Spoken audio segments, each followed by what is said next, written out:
نتلو عليك من نبأ موسى وفرعون بالحق لقوم يؤمنون إن فرعون علا في الأرض وجعل أهلها شيعا يستضعف طائفة منهم يذبح أبناءهم ويستحيي نساءهم إنه كان من المفسدين ونريد أن نمن على الذين استضعفوا في الأرض ونجعلهم أئمة ونجعلهم الوارثين ونمكن لهم في الأرض ونري فرعون وهامان وجنودهما منهم ما كانوا يحذرون وأوحينا إلى أم موسى أن أرضعيه وإذا خفت عليه فألقيه في اليم ولا تخافي ولا تحزني إنا رادوه إليك ونجعله من المرسلين واتخذه آل فرعون ليكون لهم عدوا وحزنا إن فرعون وهامان وجنودهما كانوا خاطئين وقالت امرأة فرعون قرة عين لي ولك لا تقتلوه عسى أن ينفعنا أو نتخذه ولدا وهم لا يشعرون وأصبح فؤاد أم موسى فارغا إذ كادت لتبدي به لولا أن ربطنا على قلبها لتكون من المؤمنين وقالت لأخته قصيه فبصرت به عن جنب وهم لا يشعرون وحرمنا عليه المراضع من قبل فقالت هل أدلكم على أهل بيت يكفلونه لكم وهم له ناصحون فرددناه إلى أمه كي تقر عينها ولا تحزن ولتعلم أن وعد الله حق ولكن أكثرهم لا يعلمون صدق الله العظيم اللهم صل على سيدنا محمد وعلى آل سيدنا محمد وبارك وسلم. یہ سورہ قصص کی ابتدائی چند آیات ہیں جو تلاوت کی ہیں. اس میں اللہ پاک نے حضرت موسیٰ علیہ السلام اور فرعون کے تعلق سے کچھ باتیں عرض کی. پہلے ان کا ترجمہ پڑھ لیتے ہیں، پھر یہ آیتیں کیوں آپ کے سامنے آج پڑھی ہیں اس کی وجہ بتا دیں گے انشاءاللہ. اللہ پاک ارشاد فرماتے ہیں کہ جو طا سین میم یہ حروف مقطعات ہیں، ان کے معنی اللہ اور اس کے رسول ہی بہتر جانتے ہیں. اس کے بعد اللہ تعالیٰ ارشاد فرماتے ہیں تلک آیات الکتاب المبین، یہ آیتیں واضح کتاب کی، کتاب مبین کی، قرآن کی آیات ہی پڑھ کے سنائی جا رہی. نتلو علیک من نبأ موسیٰ وفرعون بالحق لقوم یؤمنون. اللہ تعالیٰ فرماتے ہیں کہ ہم آپ کو حضرت موسیٰ علیہ السلام اور فرعون کے واقعے کی خبر سنا رہے ہیں، فرعون کا واقعہ سنا رہے ہیں بالکل ٹھیک ٹھیک، بالحق یعنی کوئی کمی بیشی نہیں، جیسا ہوا تھا وہ بتا رہے ہیں کیا ہوا تھا. کیوں سنا رہے ہیں؟ لقوم یؤمنون. کس کے لیے سنا رہے ہیں؟ لقوم یؤمنون، ایمان والی قوموں کے لیے، یعنی ہمارے اور آپ کے لیے اللہ نے یہ واقعہ سنایا. ان فرعون علا فی الارض، واقعہ کیا ہے؟ اللہ تعالیٰ فرماتے ہیں کہ فرعون زمین میں غلبہ حاصل کرتا جا رہا تھا، اپنے ملک میں اس کی طاقت بڑھتی چلی جا رہی تھی، غالب ہوتا چلا جا رہا تھا فرعون. وجعل اہلها شیعا یستضعف طائفة منهم یذبح ابناءهم ویستحیی نساءهم. اس نے لوگوں کو گروہوں میں بانٹ دیا تھا، تقسیم کر دیا تھا، اور ایک گروہ کو وہ دوسرے نمبر کا شہری بنانا چاہتا تھا. ایک گروہ کو بالکل ہر لائن سے کمزور کر دینا چاہتا تھا کہ یہ پنپ نہ سکے، یہ گروہ آگے نہ بڑھ سکے، یہ گروہ ترقی نہ کر سکے، یہ گروہ کسی بھی میدان میں آگے نہ آئے بلکہ پیچھے رہیں، یہ ہمارے ماتحت بن کر رہیں، کسی اعتبار سے آگے نہ بڑھیں. وہ یہ کرتا تھا. یذبح ابناءهم، اور ان کے بچوں کو قتل کر دیتا تھا، ذبح کر دیتا تھا. یہ فرعون کو اس کے پادریوں نے بتایا تھا نجومیوں نے کہ یہ گروہ جس کو وہ کمزور کر رہا تھا، اس گروہ کے بارے میں، وہ گروہ کون تھا؟ بنی اسرائیل کا، انبیاء پر ایمان لانے والوں کا گروہ، نبیوں کا خاندان تھا، کہ اس گروہ میں بنی اسرائیل میں بچہ پیدا ہوگا جو تمہاری حکومت تم سے چھین لے گا۔ تو اس نے حکم دے دیا کہ جو بچہ بنی اسرائیل میں پیدا اس کو ختم کر دو، اور بچہ رہے گا اور کوئی ہماری حکومت چھینے گا، ہماری حکومت باقی رہے گی ہمیشہ۔ تو وہ سارے بچوں کو ذبح کر دیتا تھا، وَيَسْتَحْيِي نِسَاءَهُ، اور عورتوں کو زندہ رکھتا تھا۔ ہر زمانے میں عورتوں کے ذریعے سے ظلم کرنے والوں نے تکلیفیں پہنچائیں۔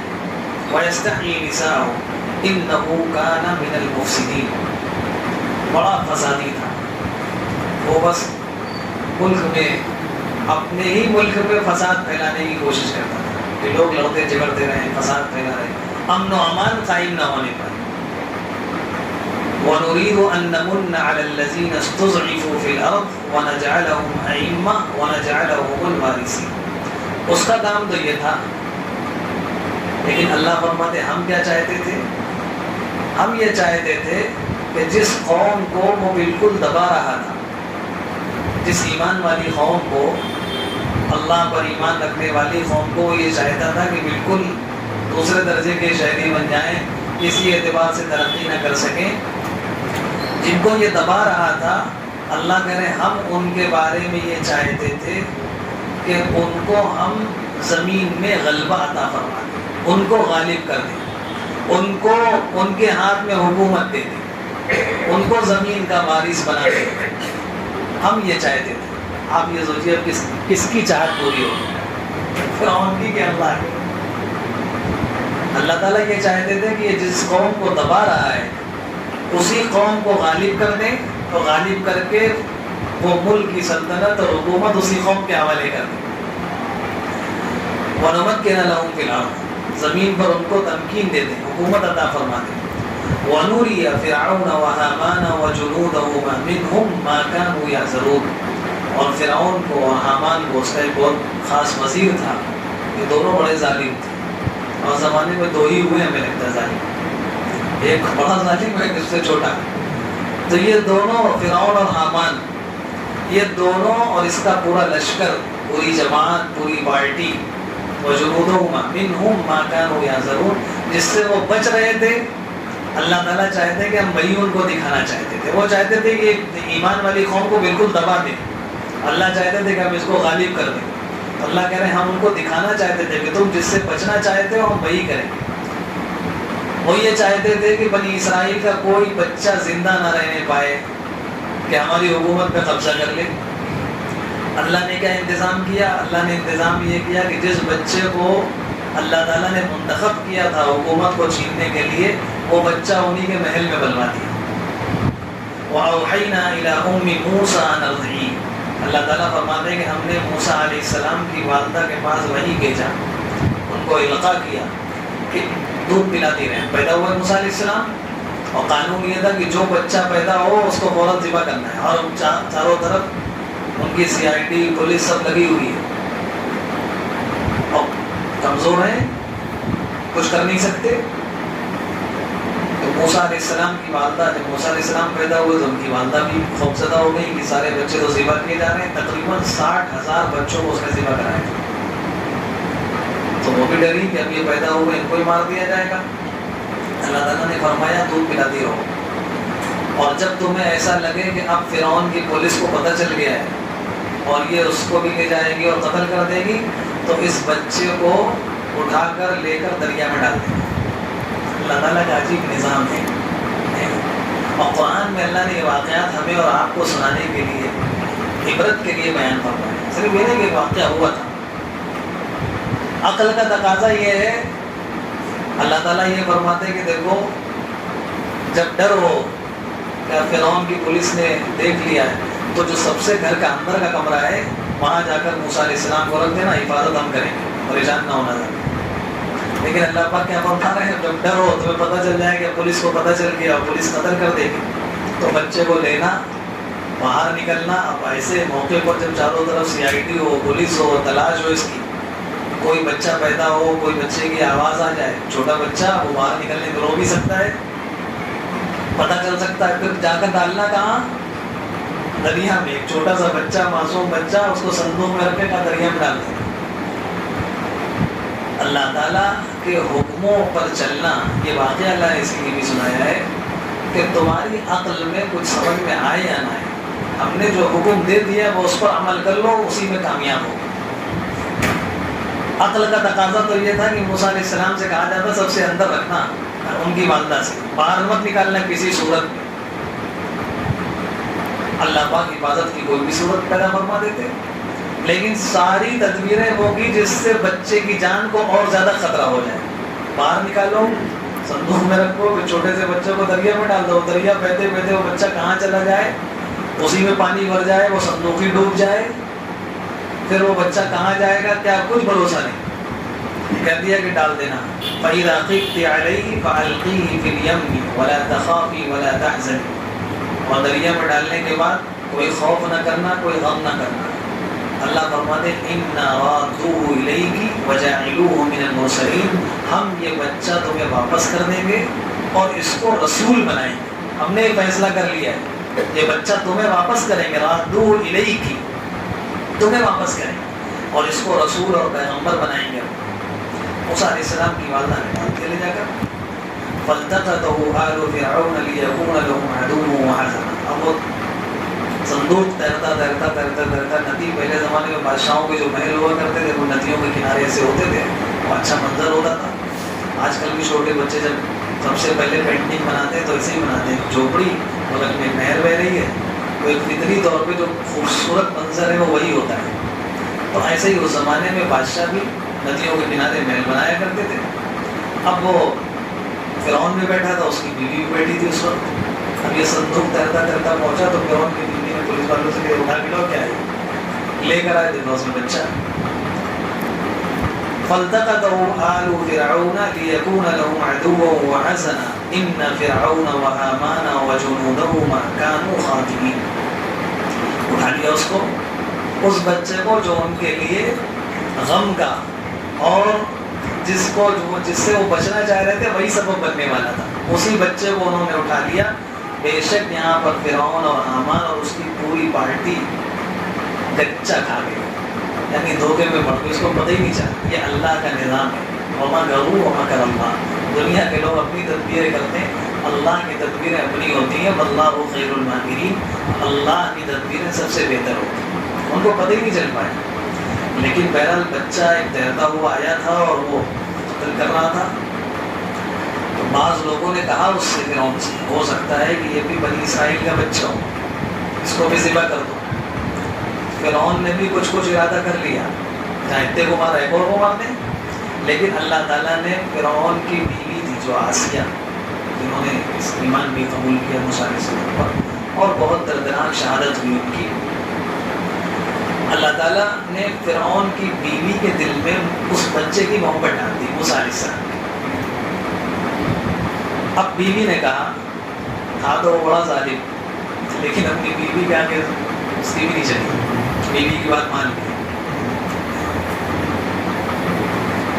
وقالت امرأة فرعون قرة عين لي ولك لا تقتلوه، اس کی بیوی نے کہا، فرعون کی بیوی نے، کہ یہ بچہ میری اور تمہاری آنکھ کی ٹھنڈک بن سکتا ہے، اس کو قتل مت کرو، ہم لوگ اس کو اپنا بیٹا بنا لیں گے، یہ ہمارے کام آئے گا، بڑا ہوگا، پرورش کریں گے، کوئی اولاد نہیں تھی اس کی، ہم اس کی پرورش کریں گے، بڑا ہوگا، ہمیں فائدہ پہنچائے گا اور ہم اس کو اپنا بیٹا بھی بنا سکتے ہیں، لہٰذا قتل مت کرو۔ تو فرعون نے کہا، میرے آنکھوں کی ٹھنڈک نہیں، تمہاری آنکھوں کی بن جائے تو بنے۔ وہ بات اللہ نے اسی وقت اس کے منہ سے کہلا دی۔ بہرحال فرعون نے بات مان لی۔ آج کل بعض لوگ فرعون سے بڑے ظالم ہوتے ہیں، وہ اپنی بیویوں کو ستاتے ہیں، پریشان کرتے ہیں، وہ فرعون سے بڑے ظالم تھے، وہ فرعون تو مان کر لیا، اس نے قتل کا فیصلہ کر لیا تھا، اس کے پادریوں نے کہا، لیکن بیوی کے کہنے پر اس نے چھوڑ دیا، چلو بیوی کی بات مان لی۔ وقالت امرأة فرعون قرة عين لي ولك لا تقتلوه عسى أن ينفعنا أو نتخذه ولدا وهم لا يشعرون، وہ لوگ سمجھ نہیں سکے یہ بچہ ہے کون۔ وأصبح فؤاد أم موسى فارغا، اور ادھر موسیٰ علیہ السلام کی والدہ بالکل بے چین تھی کہ جو ماں ہے جس نے بچہ جنا ہے اس کے دل میں تو اللہ تعالیٰ فطری طور پہ محبت پیدا فرماتے ہیں. وہ پریشان تھی، پتہ نہیں بچے کیا ہوا. انہوں نے اپنی اللہ تعالیٰ فرماتے ہیں کہ اگر ہم نے ان کے دل کو مضبوط نہ کیا ہوتا ہو سکتا تھا وہ راز ظاہر کرتے تھے کہ میرا ہی بچہ ہے، لیکن ہم نے ان کے دل کو مضبوط کر دیا. پھر انہوں نے اپنی بیٹی سے کہا جو موسیٰ علیہ السلام کی بہن تھی، ذرا دیکھو دور دور رہنا، دیکھو یہ کہاں تک جا رہا ہے بچہ. تو وہ دور دور تھی دیکھتی جا رہی تھی کہ بچہ کہاں جا رہا ہے. کہتے کہتے جب محل پہنچ گیا تو کسی دوسرے راستے سے وہی محل میں آ گئی. اب جب بچہ چھوٹا بچہ بھوکا پیاسا جب اس کو بھوک لگی رونے لگا، اللہ تعالیٰ فرماتے ہیں کہ وَحَرَّمْنَا عَلَيْهِ الْمَرَاضِعَ مِنْ قَبْلُ فَقَالَتْ هَلْ أَدُلُّكُمْ عَلَىٰ أَهْلِ بَيْتٍ يَكْفُلُونَهُ لَكُمْ وَهُمْ لَهُ نَاصِحُونَ. کسی بھی بہت سی دودھ پینے والی عورتیں بلائیں گی دودھ پلانے والی، کوئی آئے بچے کو دودھ پلا دے. کسی عورت سے انہوں نے موسیٰ علیہ السلام نے دودھ نہیں پیا. اللہ تعالیٰ فرماتے ہیں وَحَرَّمْنَا، ہم نے روک دیا تھا موسیٰ علیہ السلام. کسی کو چھونا بھی نہیں تمہیں، کسی عورت کو پینا ہی نہیں. ہم رو رہے ہیں کسی کا پی نہیں رہے. تو موسیٰ علیہ السلام کی بہن نے کہا کہ میں ایک عورت کو جانتی ہوں، وہ بہت اچھا دودھ پلاتی ہے، ہو سکتا ہے کہ بچہ اس کا دودھ پی لے. تو فرعون کی بیوی وہ جو چاہتی تھی کوئی عورت انہوں نے جلدی بلا کے لاؤ. وہ گھر آئیں، والدہ سے اپنی کہا کہ وہاں تو محل میں ہے اور دودھ کسی کا نہیں پی رہے، جلدی چلیے. موسیٰ علیہ السلام کی والدہ ایک اجنبی عورت بن کر آئیں، بچے کو لیا، دودھ پلایا، فوراً پی لیا. اب فرعون کی بیوی نے کہا کہ تو بہت اچھا، کہا کہ تم اب یہیں رک جاؤ، اس کو دودھ پلاؤ.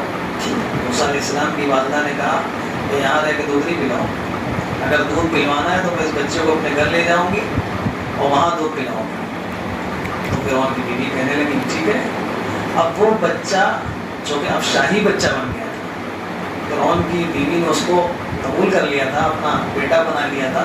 تو اب پورے شاہی اعزاز کے ساتھ، پوری سیکیورٹی کے ساتھ، اس کے ساتھ واپس موسیٰ علیہ السلام اپنے گھر میں آ گئے. اللہ تعالیٰ فرماتے ہیں فَرَدَدْنَاهُ إِلَىٰ أُمِّهِ كَيْ تَقَرَّ عَيْنُهَا وَلَا تَحْزَنَ. ہم نے موسیٰ علیہ السلام کو ان کی والدہ کے پاس واپس بھیج دیا. فَرَدَدْنَاهُ إِلَىٰ أُمِّهِ. اور کیسے اعزاز سے بھیجا؟ ابھی تو ڈر رہی تھی کہ پولیس قتل نہ کر دے. اب وہی پولیس حفاظت کے ساتھ، سیکیورٹی کے ساتھ لے کر ان کے گھر تک آئی. وَلِتَعْلَمَ، کیوں بھیجا؟ ایک تو یہ کہ ان کی آنکھیں ٹھنڈی ہو جائیں، اپنے بچے کو دیکھتی رہے ہو، اور دوسری بات اللہ نے جو فرمائی ہے وَلِتَعْلَمْ، اور تاکہ وہ یہ جان لیں کہ أَنَّ وَعْدَ اللَّهِ حَقٌّ، اللہ کا وعدہ سچا ہوتا ہے. اللہ تعالیٰ جو وعدہ کرتے ہیں، اللہ نے وعدہ کیا تھا إِنَّا رَادُّوا إِلَيْكَ، تم سمندر میں ڈال دو، دریا میں ڈال دو، واپس ہم کریں گے.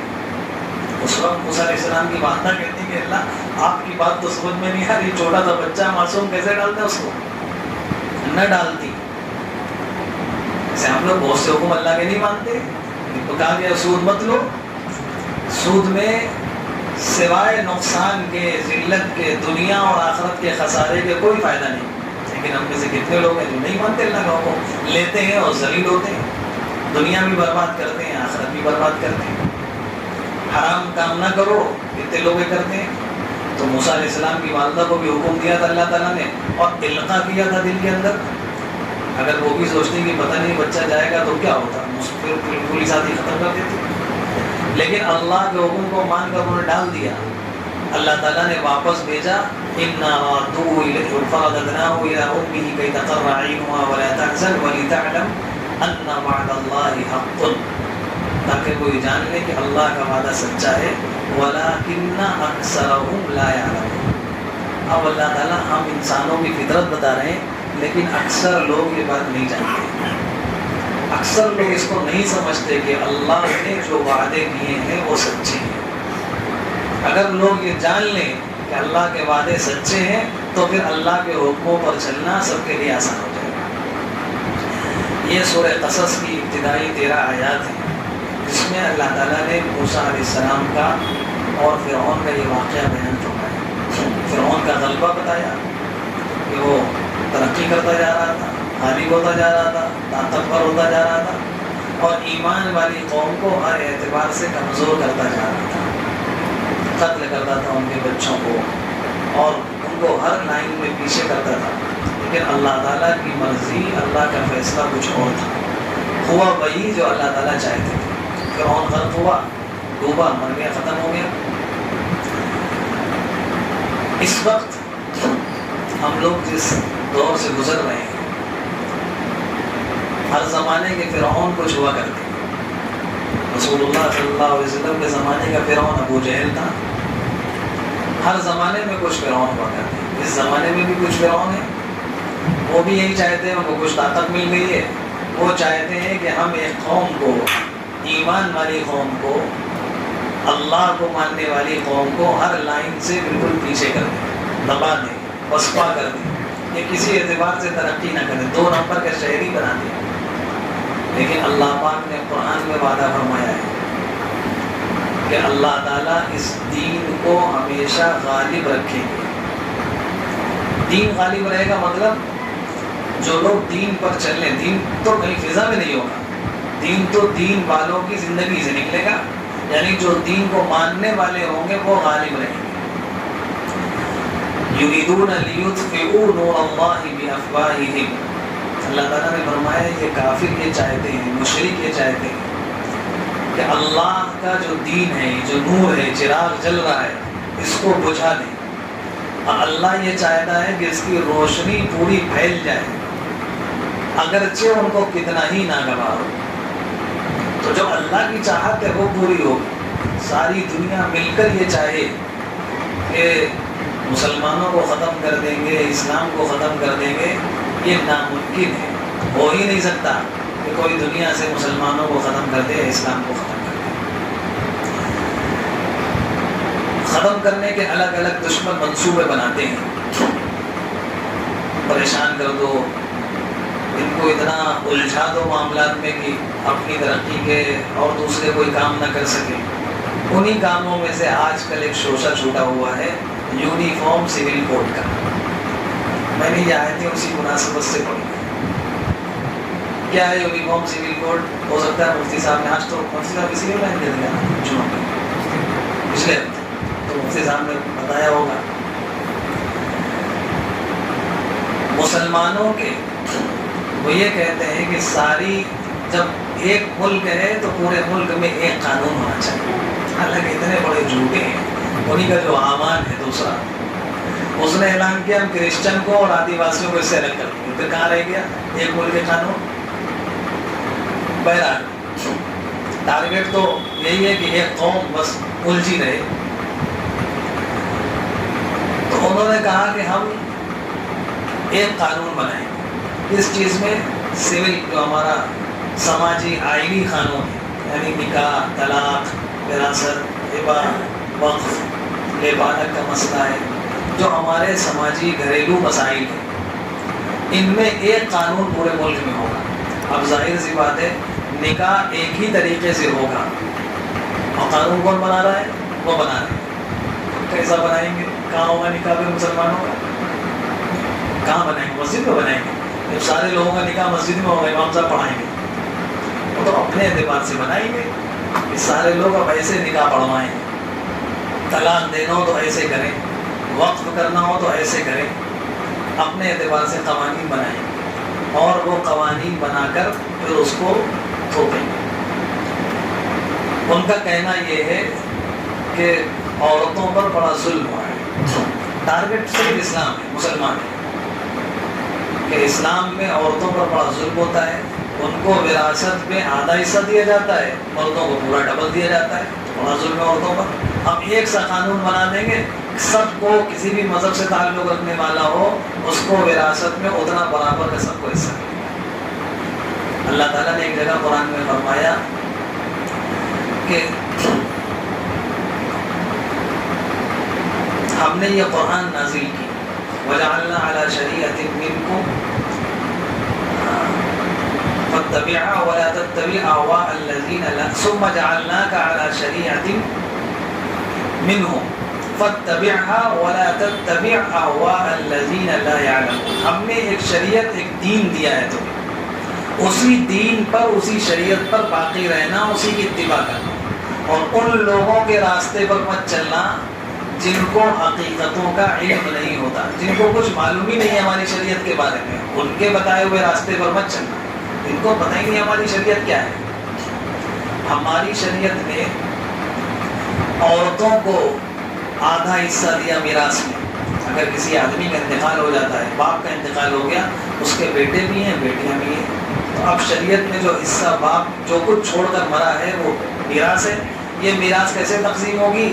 جتنے بچے ہیں ان میں حصے لگا کر لڑکوں کو ڈبل دیا جائے گا اور لڑکیوں کو لڑکوں کے مقابلے میں آدھا دیا جائے گا بیٹیوں کو۔ وہ کہتے ہیں کہ یہ تو ظلم ہے، اور اگر انسان تھوڑی دیر سے سوچے، اس کو حقیقت کا علم نہ ہو، سوچے ہاں واقعی تو غلط ہے، بھائی ایسا کیوں کر رہے ہیں، لڑکوں کو پورا دے رہے ہیں لڑکیوں کو آدھا دے رہے ہیں، تو سب برابر ہونا چاہیے۔ اور یہ قانون کون بنا رہا ہے؟ وہ جنہوں نے آج تک عورتوں کے ساتھ انصاف نہیں کیا، وہ تو آزادی کے بعد انہوں نے قانون بنایا 1965 میں عورتوں کے لیے، ورنہ اس سے پہلے تو ان کے یہاں تو مسئلہ یہ تھا کہ شوہر کا انتقال ہو جائے تو بیوی بھی اسی کے ساتھ جل کر مر جائے، جو مذہب یہی ان کا کہتا ہے، ستی کا جو سسٹم تھا۔ بہرحال اسلام نے عورتوں کے اوپر کوئی مالی ذمہ داری نہیں رکھی، ساری مالی ذمہ داریاں اللہ نے مردوں کے کندھوں پر رکھی۔ ایک باپ ہے، اس باپ کے اوپر ذمہ داری ہے کہ وہ اپنے بچوں کی ساری ضروریات پوری کرے۔ ماں کے اوپر نہیں رکھی، ماں سے کہا جائے کہ جیسے باپ کما رہا ہے تم بھی کماؤ، تم بھی بچوں کی ذمہ داری پوری کرو۔ اولاد ہے، ماں باپ بوڑھے ہو گئے، اولاد میں بیٹے بھی ہیں بیٹیاں بھی ہیں، بیٹیوں سے نہیں کہا جائے گا کہ تم اپنے ماں باپ کی کفالت کرو، ان کی ضروریات پوری کرو، بلکہ بیٹوں کی ذمہ داری ہے کہ وہ اپنے بوڑھے ماں باپ کی ساری ضروریات پوری کرے۔ شوہر ہے، اس نے نکاح کر لیا کسی عورت سے، بیوی بن گئی وہ، اب بیوی کے رہنے کا، کھانے کا، دوا علاج کا ساری ذمہ داریاں جو اللہ شریعت نے شوہر کے ذمہ رکھی۔ عورت سے نہیں کہا جائے گا کہ تمہیں کھانا ہے تو اب کماؤ، کما کر اپنی ضرورت پوری کرو۔ اللہ نے کوئی مالی ذمہ داری اس کے اوپر نہیں رکھی۔ جب اس کو مال کہیں خرچ ہی نہیں کرنا ہے، خرچ کرنا ہے مردوں کو، تو ہونا تو یہ چاہیے کہ مردوں کے ہاتھ میں دے دیا جاتا کہ عورتوں کی جو ضرورت ہوئی تم ہی پوری کرتے ہو تو سب تم رکھ لو۔ لیکن اللہ نے احسان فرمایا کہ تمہارے اوپر ذمہ داری تو کوئی نہیں، لیکن حق یہ ہے کہ کچھ نہ کچھ تمہیں بھی ملنا چاہیے، تو آدھا تم ہی کرو۔ یہ احسان کیا ہے شریعت۔ اور یہ دنیا والے سمجھتے نہیں، حقیقتوں سے واقف نہیں، وہ سمجھتے ہیں کہ تو ظلم ہے، آدھا ان کو دے رہے ہیں اور ان کو ڈبل دے رہے ہیں، حالانکہ ان کے یہاں بھی ابھی سب جگہ نہیں ملتا۔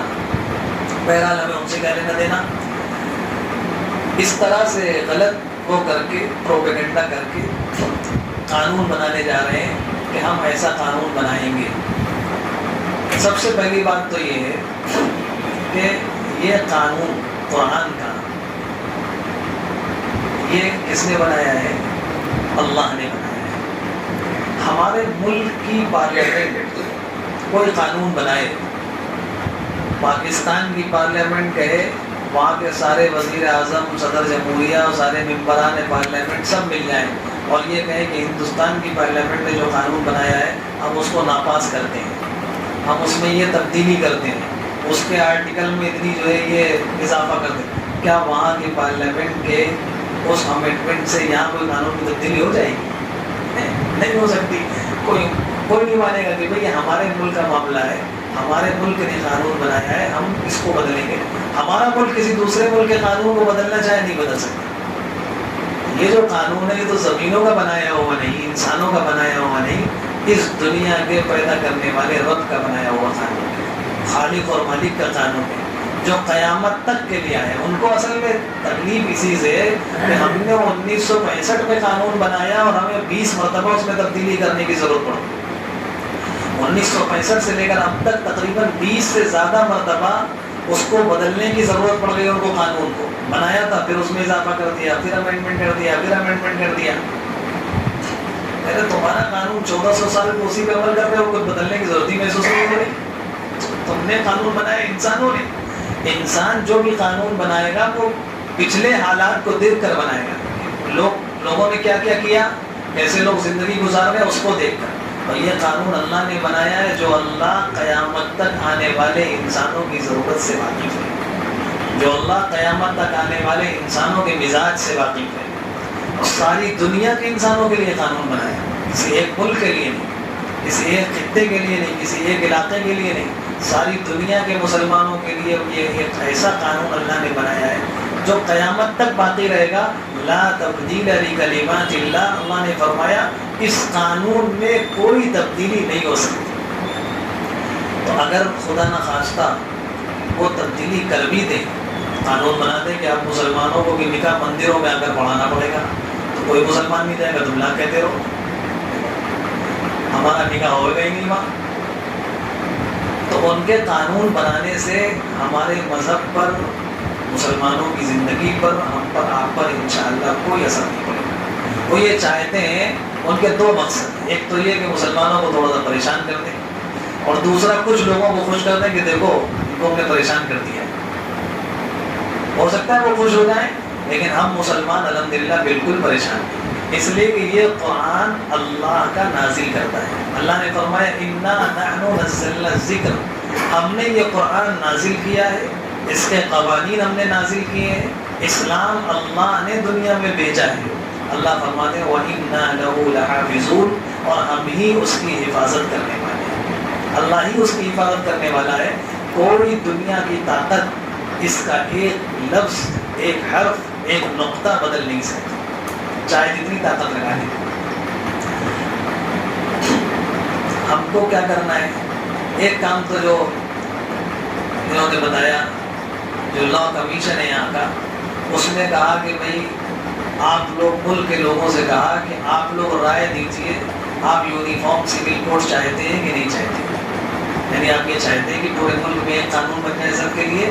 یہ لا کمیشن نے ہر ہندوستانی شہری سے رائے مانگی، اس میں ہم سب کو اپنی رائے دینا چاہیے، اس میں پیچھے نہیں ہٹنا چاہیے کہ ہمیں کیا ضرورت ہے، وہ ہمارا جب قانون بدل نہیں سکتے تو کیا ضرورت ہے۔ لیکن ایک تو اللہ کے فیصلے ہیں، اللہ کا فیصلہ تو یہی ہے کہ یہ دین قیامت تک باقی رہے گا، اور قرآن پاک کی بہت سی آیات میں اور روایات میں اور احادیث میں جو بات ملتی ہے اس سے اندازہ ہوتا ہے کہ انشاءاللہ بہت جلد وقت آ گیا ہے۔ حدیث میں صاحب ایک اللہ کے رسول صلی اللہ علیہ وسلم نے ایک موقع پر ارشاد فرمایا کہ جب تک اللہ تعالیٰ چاہیں گے میں تمہارے بیچ میں رہوں گا، نبوت تمہارے بیچ میں رہے گی، اس کے بعد نبوت ختم ہو جائے گی، یعنی نبی دنیا سے چلے جائیں گے، پھر خلافت کا دور آئے گا۔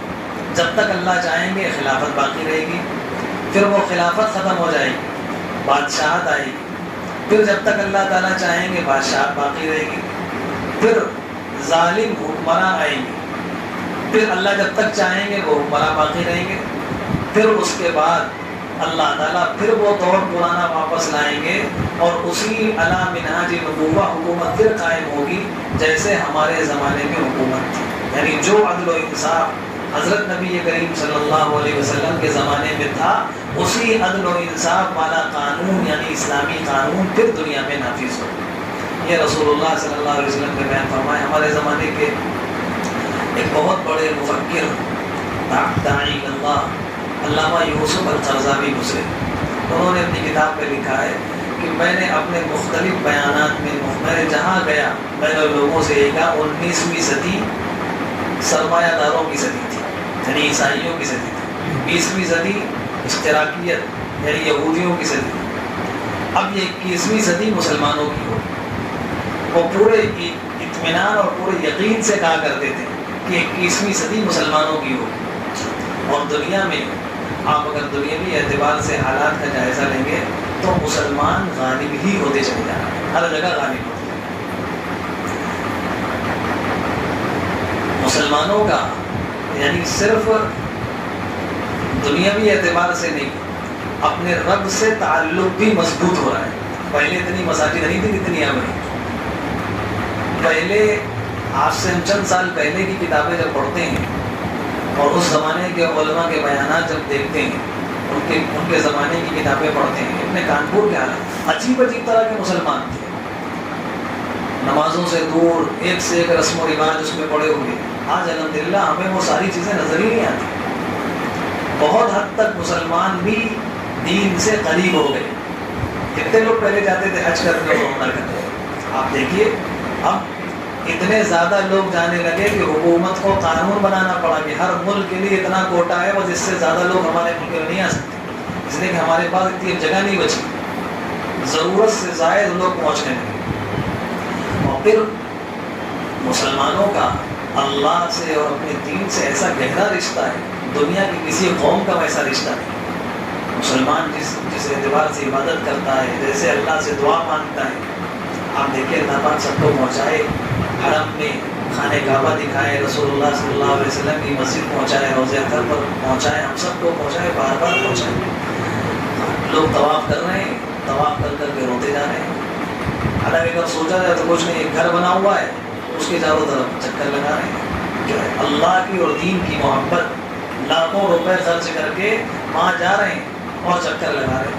پھر خانہ کعبہ کی چوکھٹ پکڑ کر ایسے، اور اس کے بغل میں جو حجر اسود اور خانہ کعبہ کے دروازے کے بیچ کی جو دیوار ہے، جو لوگ گئے انہوں نے دیکھا ہوگا، اللہ سب کو پہنچائے، بار بار پہنچائے، ملتزم کہتے ہیں، اس پہ چمٹ کر جیسے ایک چھوٹا سا بچہ اپنی ماں سے لپٹ کے روتا ہے، ایسے بلک بلک کے لوگ روتے ہیں، دعائیں مانگ رہے ہیں، کس کے لیے؟ صرف اپنے لیے نہیں، پوری انسانیت کے لیے، پوری امت کے لیے، ساری دنیا کے لوگوں کے لیے، ساری دنیا کے لیے، ہر ملک کے لیے اللہ پوری دنیا میں امن و امان پیدا فرما دے۔ خانہ کعبہ کا چوکھٹ پکڑ کر ایسے دعا مانگ رہے ہیں جیسے بچہ اپنی ماں سے کچھ مانگتا ہے رو رو کر۔ اور پھر حج میں عرفات میں لاکھوں لوگ دو چادر پہنے اور گھنٹوں کھڑے ہیں آسمان کے نیچے، رو رو کر بس اللہ سے مانگ رہے ہیں۔ یعنی صرف مسلمان جتنا عرفات کے میدان میں اللہ سے دعائیں کر لیتا، جتنے مسلمان وہاں پہنچ جاتے ہیں، ساری دنیا کے مسلمان، ساری دنیا کے انسان جس کو وہ اپنا خدا سمجھتے ہو، معبود سمجھتے ہو، خود سمجھتے ہو، اتنا پوری زندگی مل کے بھی نہیں مانگتے جتنا مسلمان تھوڑے سے وہاں جا کر ایک دن میں اپنے اللہ سے مانگ لیتے ہیں۔ یہ مسلمانوں کا اپنے رب سے، اپنے دین سے جو تعلق ہے وہ دنیا کی کسی قوم کو حاصل ہے۔ تو ان کی ساری منصوبے وہ اپنی جگہ پر، وہ کچھ نہیں ہوگا انشاءاللہ، لیکن ہمیں بھی جو کام کرنا چاہیے، یعنی غلبہ ہوگا، دین غالب ہوگا، مسلمان الحمدللہ دن بدن بڑھتے جا رہے ہیں، ترقی ہوتی جا رہی ہے۔ ابھی ہمارے ملک میں جن کو عمر گوتم صاحب اور یہ مولانا کریم صدیقی صاحب، ان کو گرفتار کیا گیا، ان کے اوپر یہ الزام لگا کہ انہوں نے 2018 سے لے کر 2020 یا 21 میں ان کو پڑھا گیا، جب تک یعنی 2-3 سال میں انہوں نے 2000 لوگوں کو مسلمان بنا دیا۔ اب آپ بتائیے 2018 میں کس کی حکومت تھی؟ ہندوستان میں اگر اتنے دنوں میں 2000 لوگ مسلمان ہو گئے، کس کے ڈر سے مسلمان ہوئے؟ مسلمانوں کے پاس تو یہاں کوئی طاقت نہیں بچی کسی کو گن پوائنٹ پہ اسلام کلمہ پڑھوا لے، یا کسی کو کچھ ان کے پاس نہیں ہے وہ کسی کو لالچ دے کیا مسلمان بنا دیں گے؟ اپنے کھانے کو نہیں ہے، اپنی ضروریات صحیح سے پوری نہیں ہو پا رہی ہے تو ضرور کیا دے دیں گے؟ اس کے باوجود کیوں اتنے لوگ مسلمان ہو؟ اللہ نے دین کے اندر، اسلام کے اندر ایسی کشش رکھی ہے کہ لوگ کھنچتے چلے آتے ہیں، جو دین کو پڑھے گا، جو اسلام کو پڑھے گا، خود کھنچ کر اس کے پاس پہنچ جائے گا۔ اللہ پاک ہم سب کو بھی صحیح دین پڑھنے کی توفیق عطا فرمائے۔ ہمارے حضرت وہ واقعہ سناتے تھے، میں نے شاید اس سے پہلے بھی سنایا، ایک صاحب مسجد کی دیوار میں پیشاب کر رہے تھے، پنڈت جی تھے، تو نکل رہے تھے، ان کو پیشاب لگی تو انہوں نے سوچا لاؤ کر لیں، ان کو پتہ نہیں تھا کہ مسجد کی دیوار ہے۔ اندر سے صاحب نکلے بڑے میاں، انہوں نے دیکھا کہ مسجد کی دیوار کو، تو بڑا غصہ آ گیا، پکڑ لیا، تمہیں جان سے مار دیں گے، تمہیں پتہ نہیں مسجد کی دیوار میں پیشاب کرتے ہو؟ وہ بہت معافی مانگ رہے، معافی نہیں ہے، بچنے کی ایک ہی صورت ہے کہ مسلمان کلمہ پڑھو، مسلمان ہو جاؤ۔ پنڈت جی نے سوچا کہ بچنے سے بہتر یہی، چلو اچھا کلمہ پڑھا دو، مسلمان کر لو، کہنے کلمہ تو ہمیں بھی نہیں آتا۔ ہم مسلمانوں کا یہ حال ہے۔ اگر ہم واقعی اپنے دین پر جم جائیں، اپنے دین پر 100% عمل کرنے لگیں، تو انشاءاللہ اس دین میں اللہ نے ایسی کشش رکھی ہے، ایسی چاشنی رکھی ہے، ایسا سکون اور اطمینان رکھا ہے، دنیا کے لوگ جب دیکھیں گے کہ ہمارے پاس حکومت بھی ہے، جاب بھی ہے، کاروبار بھی ہے، سب کچھ ہے، اس کے باوجود سکون نہیں، ان کے پاس کچھ بھی نہیں ہے، پھر اتنے پرسکون کیسے؟ ان کو اتنی اطمینان کی دولت کیسے ملی ہوئی ہے؟ پھر وہ آئیں گے ہمارے پاس، ہم بھی کہیں کہ لوگ جو سکون کی دولت ہمارے پاس، تم بھی لے لو، تم بھی سکون سے زندگی گزارو. لیکن ہم خود بے چین ہیں، ہم نے خود اس سکون کی دولت کو اختیار نہیں کیا. یہ تو ہماری اپنی کمی ہے.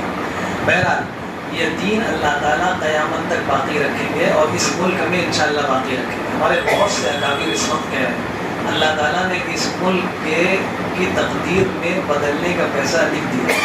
اس ملک کا بچہ بچہ انشاءاللہ مسلمان.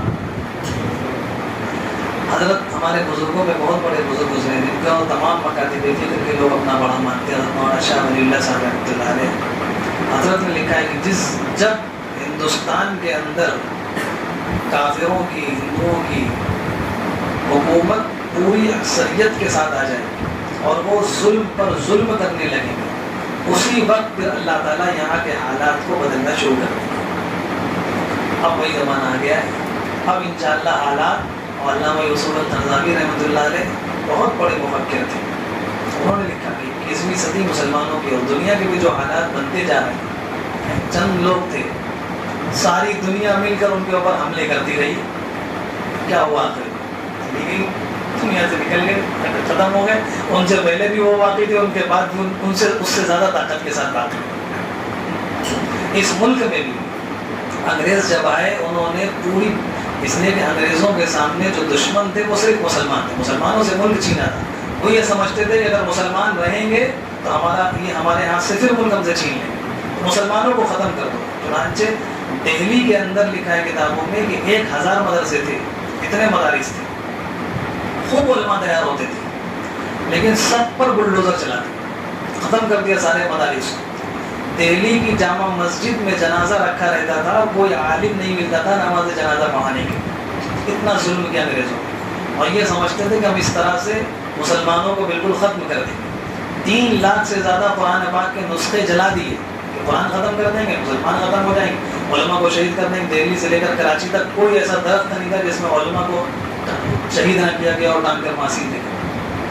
لیکن ختم ہو گئے. انگریز سے پہلے بھی مسلمان تھے، ان کے جانے کے بعد بھی مسلمان ہیں، آج بھی ہیں، اس سے زیادہ مسلمان ہیں. کوئی ہم کو ختم نہیں کر سکتا. یہ بھول ہے لوگوں کی، ہم ختم کر دیں. اور اسی تہذیب کے ساتھ، اسی کلچر کے ساتھ جو تہذیب جناب نبی کریم صلی اللہ علیہ وسلم لے کر آئے تھے، اسی دین کے ساتھ آج ہم زندہ ہیں. وہی قرآن پڑھ رہے ہیں آپ کے سامنے، اسی قرآن کی تلاوت کر رہے ہیں جو قرآن رسول اللہ صلی اللہ علیہ وسلم لے کر آئے تھے. وہی دین، اور اسی دین پر ابھی بھی بہت سے لوگ عمل کر رہے ہیں. بہرحال یہ دین تو باقی رہے گا، لیکن ہم سب کو بھی اپنے حصے کا کام کرنا چاہیے. ابھی کیا کام کرنا ہے؟ اب 2 گھنٹے کا ٹائم اور باقی رہے گا. جو لا کمیشن ہے یہاں کا، اس نے یہ پوچھا ہے کہ آپ چاہتے ہیں ہندوستان میں یونیفارم سول کوڈ لاگو ہو جائے؟ تو ظاہر سی بات ہے ہم میں سے کوئی نہیں چاہتا. ہم تو اپنے دین پر عمل کرنا چاہتے ہیں. تو ہم سب کی ذمہ داری یہ ہے کہ ہم ان کو یہ لکھیں ان کی ویب سائٹ پہ جا کر کہ ہم یونیفارم سول کوڈ نہیں چاہتے. اتنا لکھتے ہیں، ہم اپنی ذمہ داری سے بری ہو جائیں گے. اب کسی کے ذہن میں یہ آئے کہ ہمارے اتنا کرنے سے کیا ہوگا، ان کو قانون بنانا ہوگا تو بنا دیں گے. ہو سکتا ہے سارے مسلمان یہ لکھ دیں، اس کے باوجود بھی وہ قانون بنا دیں گے. وہ اپنی مسجد عدالت کہہ رہی ہے کہ یہاں پر مندر نہیں تھا، اس کے باوجود دے دی ان کو.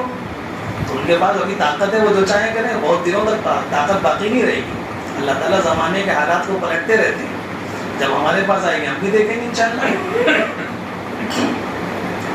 ہمیں ابھی اتنا کرنا ہے کہ ہم ان سے یہ کہتے ہیں کہ ہم یونیفارم سول کوڈ نہیں چاہتے. آپ کے اتنا کرنے کا فائدہ کیا ہوگا؟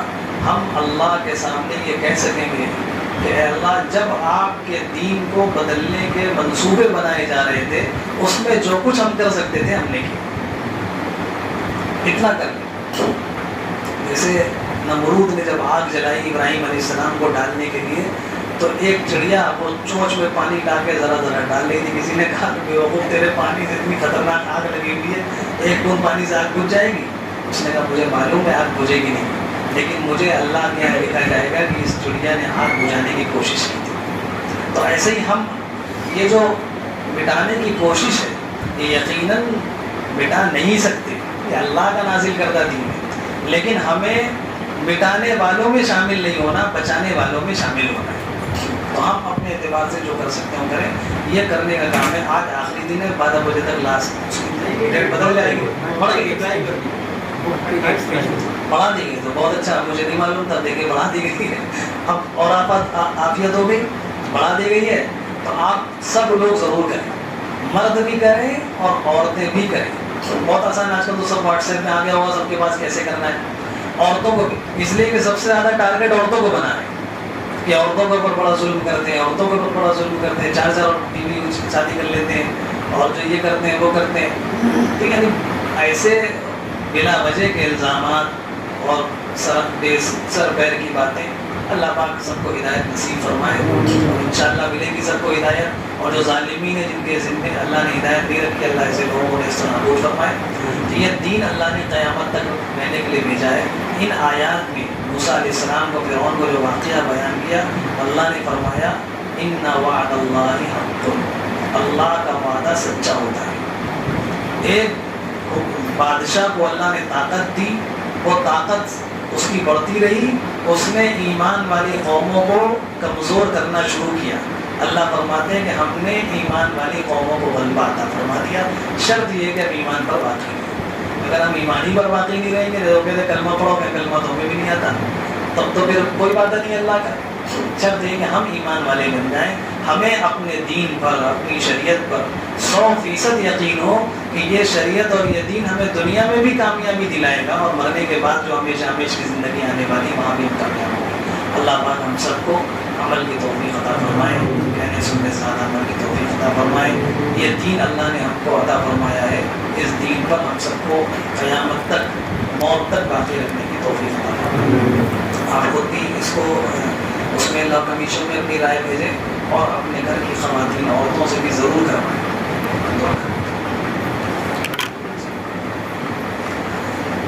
الحمدللہ رب العالمین, اللهم صل علی سیدنا محمد وعلی آل سیدنا محمد وبارک وسلم. ربنا ظلمنا انفسنا وان لم تغفر لنا وترحمنا لنكونن من الخاسرين. ربنا آتنا في الدنيا حسنة وفي الآخرة حسنة وقنا عذاب النار. ربنا فاغفر لنا ذنوبنا وكفر عنا سيئاتنا وتوفنا مع الأبرار.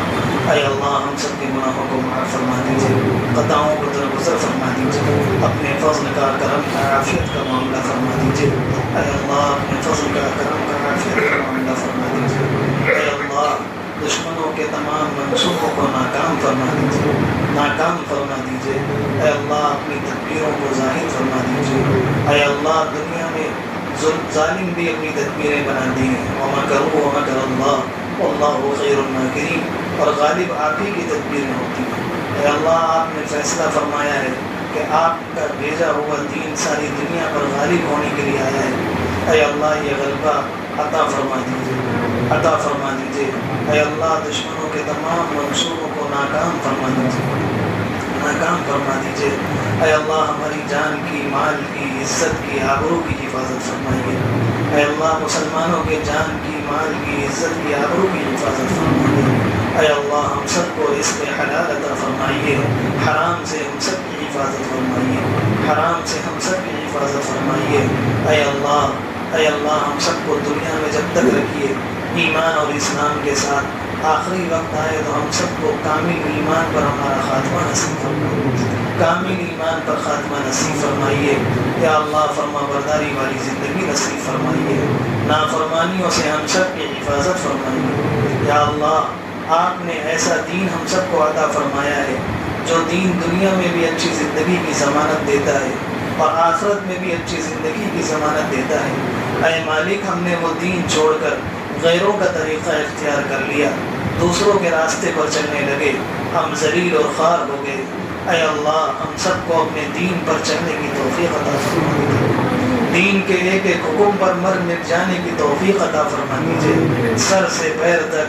اے اللہ زندگی سے پیدائش سے موت تک اور خوشی اور غمی ہر موقع پر اپنے محبوب صلی اللہ علیہ وسلم کے لائے ہوئے طریقے پر زندگی گزارنا ہم سب کے لیے محبوب بنا دیجیے, محبوب بنا دیجیے.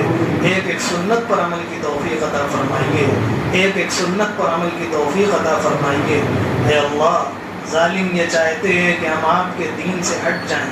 اے اللہ ہم وعدہ کرتے ہیں آپ کا جو دین ہے اس پر عمل کریں گے, اور موت تک کریں گے، اے اللہ آپ اپنی مدد شامل حال فرما دیجیے، اپنی مدد شامل حال فرما دیجیے۔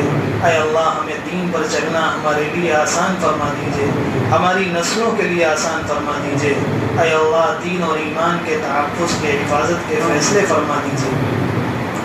اے اللہ جو جن کاموں سے آپ راضی اور خوش ہوتے ہو وہ کام کرنے کی توفیق عطا فرمائیے، جن کاموں سے آپ ناراض ہوتے ہو اے مالک ان کاموں سے بچنے کی توفیق عطا فرمائیے، جو کام جہنم میں لے جانے والے ہوں ان کاموں سے بچنے کی توفیق عطا فرمائیے، جو کام جنت تک پہنچا دیتے ہوں وہ کام کرنے والا بنائیے۔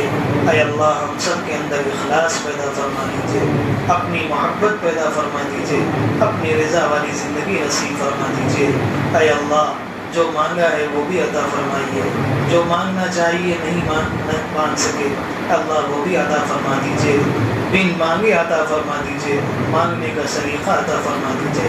اے اللہ یہ لوگ یہاں حاضر ہوئے ہیں، اے اللہ کوئی مقصد نہیں، آپ کا پاک کلام سننے کے لیے آئے ہیں۔ اے مالک سب کی جائز تمناؤں کو پورا فرما دیجیے، سب کی جائز تمناؤں کو پورا فرما دیجیے، جو پریشان ہوئے اللہ سب کی پریشانیوں کو دور فرما دیجیے، جو بیمار ہوں ان کو شفا عطا فرما دیجیے، جو مقروض ہوں ان کو قرضوں کی غیب سے ادائیگی پیدا فرما دیجیے، جو روزی کے معاملے سے پریشان ہو رزق حلال برکت والا عطا فرما دیجیے، برکت والی روزی عطا فرما دیجیے، برکت والی حلال روزی عطا فرما دیجیے۔